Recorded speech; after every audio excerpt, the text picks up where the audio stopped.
Demnach hat ein Pharisäer, wo Simon geheißen hat, Jesus eingeladen für mit dem Nachtsessen. Da ist Jesus angekommen und hat sich angesetzt. In der Stadt hat eine Frau gewohnt, wo einen schlechten Namen hat. Und die hat sie wissen gekriegt, dass Jesus am Pharisäer Simon sein Haus nachts essen tät. Dann hat sie ein Gläschen Alabaster präpariert mit Riechwasser und ist reingegangen und hat sich an Jesus sein Fies geschmissen und hat angefangen zu brillen. Dem sein Tränen haben Jesus sein Fies nass gemacht und hat die Fies auch verküsst und nachher hat sie mit seinen eigenen Haaren die Fies abgetrocknet. Simon, der Pharisäer, hat gedacht, wenn das wirklich ein Prophet wäre, müsste er ja wissen, was für eine Frau das ist. Dann hat Jesus gesagt, Simon, ich muss dich was sagen.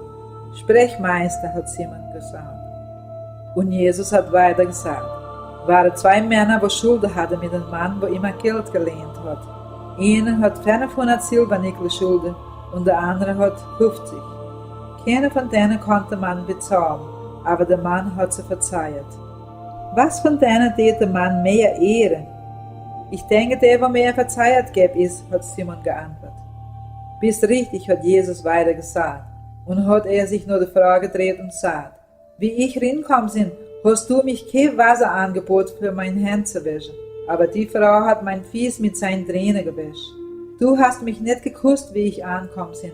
Und die hat nicht auf mein Fies geküsst, Zeit, dass ich reinkomm sind. Du hast mich kein Riechöl auf den Kopf getun. Und die hat mich Riechwasser auf die Fies geschüttet.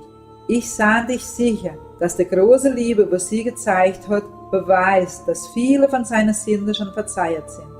Aber wo wenig verzeiht gibt wenig Liebe gezeigt. Da hat Jesus sich nur die Frage gedreht und sagt, deine Sünden sind verzeiht. Und da, die anderen Leute, die am Tisch gehuckt haben und sich gefragt, was ist das für ein Mann, der sogar die Sünden verzeiht? Und Jesus sagt ewig die Frau, deine Glaube hat dich gerettet, geh in Frieden.